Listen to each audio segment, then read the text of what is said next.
আমরা আগের ভিডিও অবধি ত্রিভুজ সম্পর্কে বিভিন্ন কিছু ধারণা অর্জন করেছি। তো আজকে আমরা শিখবো চতুর্ভুজ সম্বন্ধে, মানে চতুর্ভুজ কত রকম হতে পারে, তাদের যে ইউনিক নাম, প্রত্যেকের যে আলাদা আলাদা নাম, সেই নামগুলো সম্পর্কে আমরা জানবো। তা আজকের টপিক হলো চতুর্ভুজ।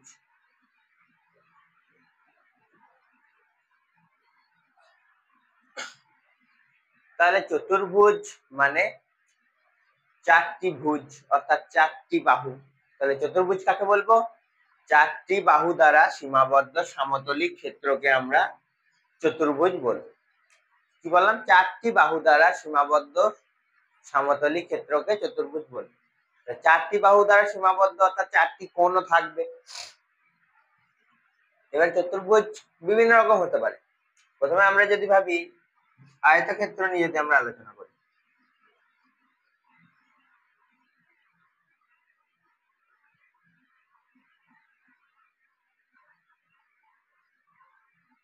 এই একটা চতুর্ভুজ যাকে আমরা বলবো আয়তক্ষেত্র।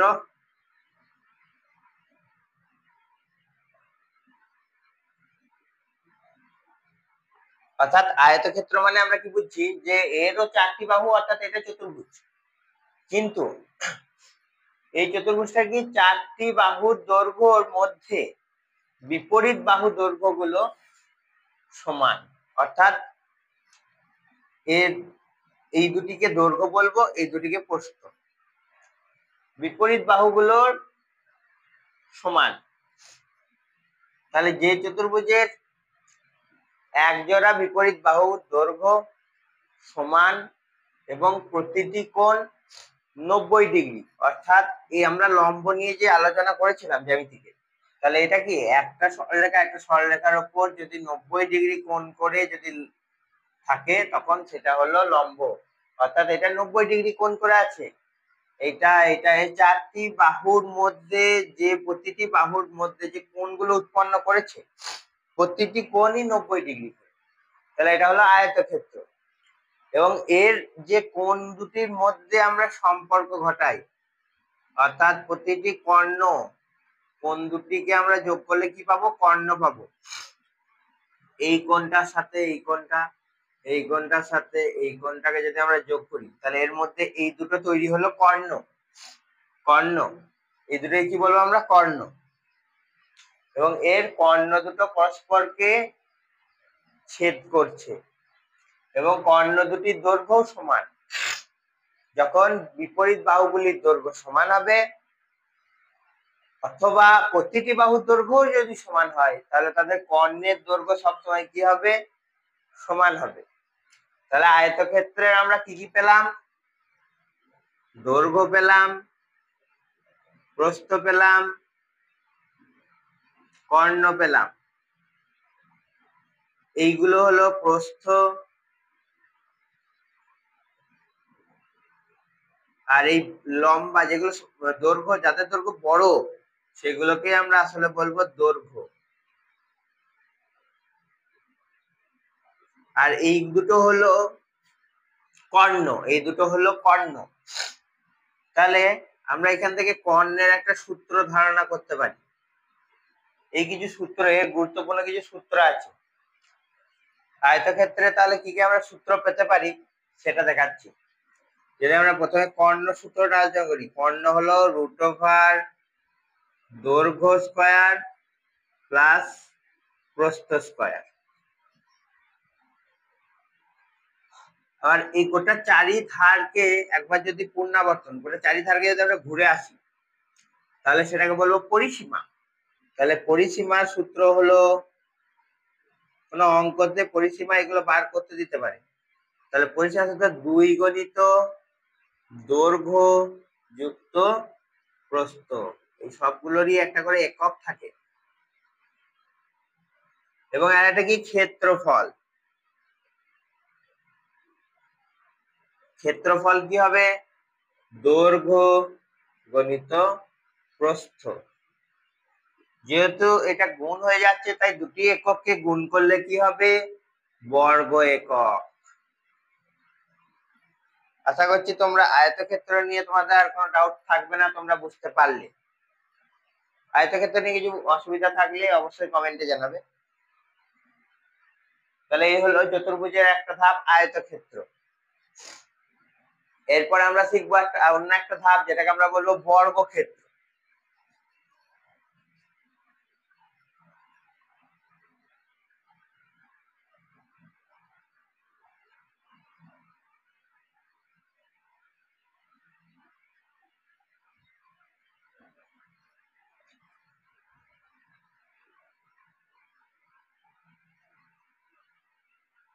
বর্গক্ষেত্র আমরা কি পাচ্ছি, বর্গক্ষেত্রের চারটি বাহুর দৈর্ঘ্যই আমরা পাচ্ছি সমান। তাহলে আগেরটা ছিল আয়তক্ষেত্র, যার পরস্পর বিপরীত বাহুগুলোর দৈর্ঘ্য সমান ছিল, প্রতিদিকে 90 ডিগ্রি ছিল, এরও প্রতিটি কোণ 90 ডিগ্রি করে, এবং এর চারটি বাহুর দৈর্ঘ্যই সমান। তার জন্য এদেরকে আমরা বাহুর দৈর্ঘ্য বলে চিহ্নিত করব। প্রস্থ এর থাকছে না।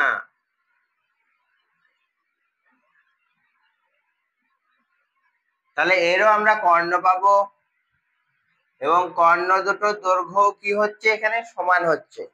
তাহলে কর্ণ দুটিরও দৈর্ঘ্য সমান এবং চারটি বাহুর দৈর্ঘ্য পাচ্ছি। তাহলে এর কর্ণ সূত্র কি হবে, √, বাহুর দৈর্ঘ্যটা বাহু হচ্ছে বাহু স্কয়ার যুক্ত বাহু স্কয়ার, অর্থাৎ দুটো বাহু আছে, তাহলে কি লিখতে পারি, 2 গুণিত বাহু স্কয়ার, তার মানে বাহু √2 একক। পরিসীমা কি হবে, চারটা বাহু এবং চারটা বাহুকে আমরা ঘুরে আসছি, তাই বাহু যুক্ত বাহু যুক্ত, পরিসীমা যোগ করে করে যাচ্ছে, চারটা ধার চারদিকে যোগ হবে, তাহলে এটা কি হলো, 4 গুণিত বাহুর দৈর্ঘ্য একক। ক্ষেত্রফলের কি হবে, এর যেহেতু দৈর্ঘ্য প্রস্থ নেই, তাই বাহু গুণিত বাহু বর্গ একক।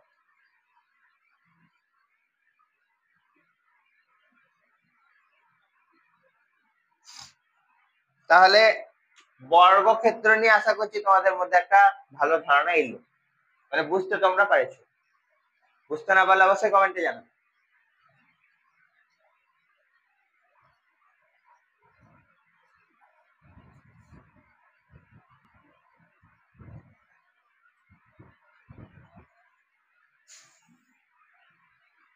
এরপর আমরা আলোচনা করব সামান্তরিক।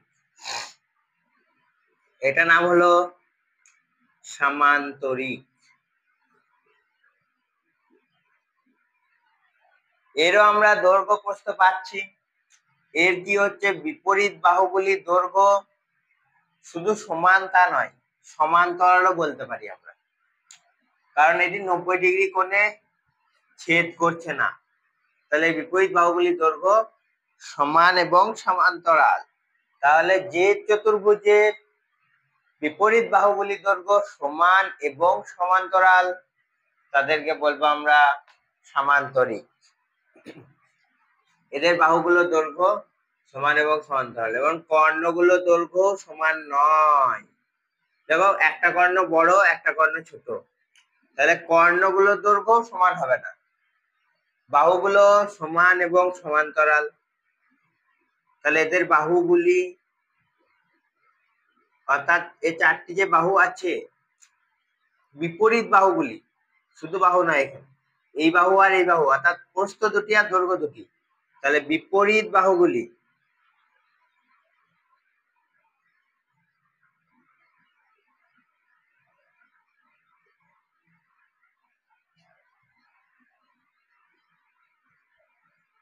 তাহলে বিপরীত বাহুগুলি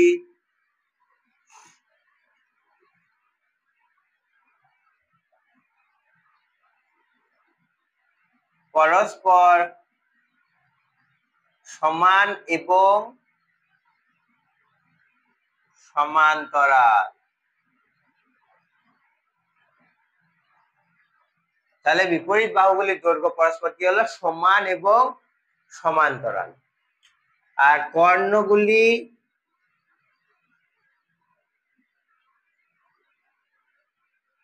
অসমান।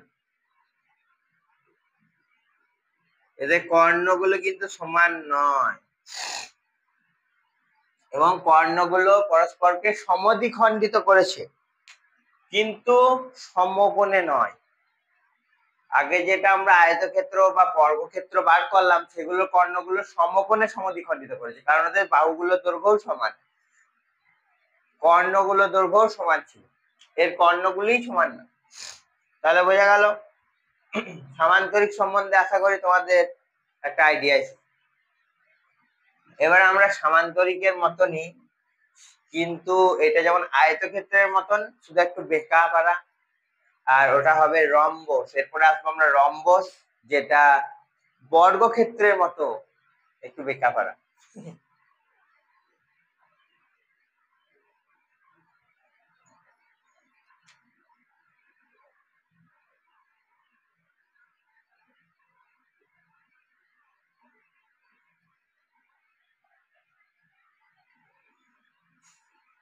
রম্বস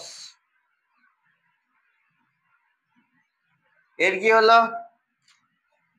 এর আবার উল্টো, এরও চারটি বাহুর দৈর্ঘ্য কিন্তু সমান,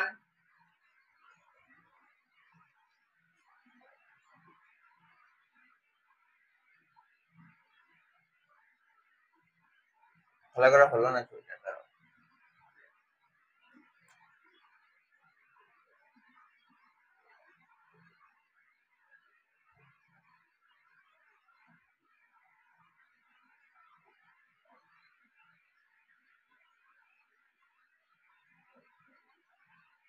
তাহলে এটাকে আমরা বলবো রম্বস। তাহলে যে সামান্তরিক, এটা একটা সামান্তরিকের মতনই, শুধু যে সামান্তরিকের চারটি বাহুর দৈর্ঘ্য সমান, এর কিন্তু আমরা আগেরটা করেছিলাম চারটি বাহুর দৈর্ঘ্য বিপরীত বাহুগুলির দৈর্ঘ্য সমান এবং সমান। চারটি বাহুর দৈর্ঘ্য কিন্তু সবগুলো সমান হয়নি, কিন্তু এটাতে চারটি বাহুর দৈর্ঘ্যই সমান হয়ে যাচ্ছে, তাহলে এটাকে বলবো রম্বস। এরও কর্ণ আছে, এরাও সমকোণে সমদ্বিখণ্ডিত করছে, এদেরও চার কর্ণ দুটির দৈর্ঘ্য সমান হচ্ছে। তাহলে আশা করছি রম্বস সম্বন্ধে তোমাদের একটা ধারণা এলো। এবার আমরা শিখবো ট্রাপিজিয়াম।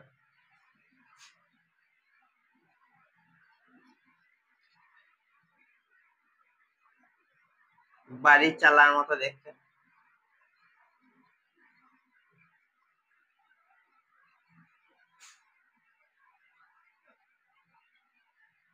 এটা হলো ট্রাপিজিয়াম।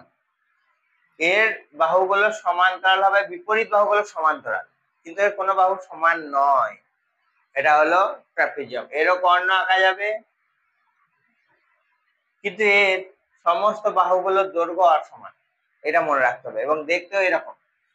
এইটাকে বলবো আমরা ট্রাপিজিয়াম।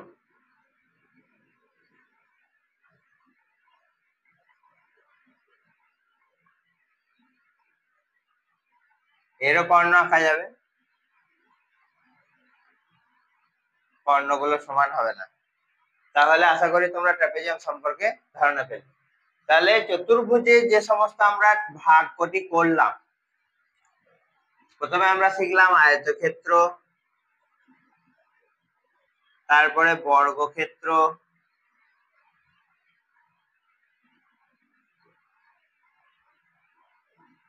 তারপর সামান্তরিক,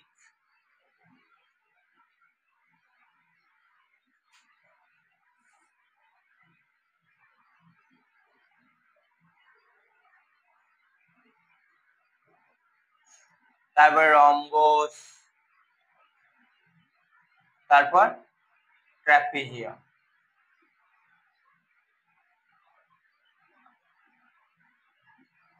অর্থাৎ এই যে চারটি ভাগ, আমরা পাঁচটি ভাগ শিখলাম চতুর্ভুজে, কিন্তু প্রধানত এই পাঁচটি ভাগ নিয়ে আমরা পরবর্তী ক্ষেত্রে বিভিন্ন কিছু আলোচনার পর্বে যাব। আয়তক্ষেত্র, বর্গক্ষেত্র, সামান্তরিক, রম্বস, আর ট্রাপিজিয়াম।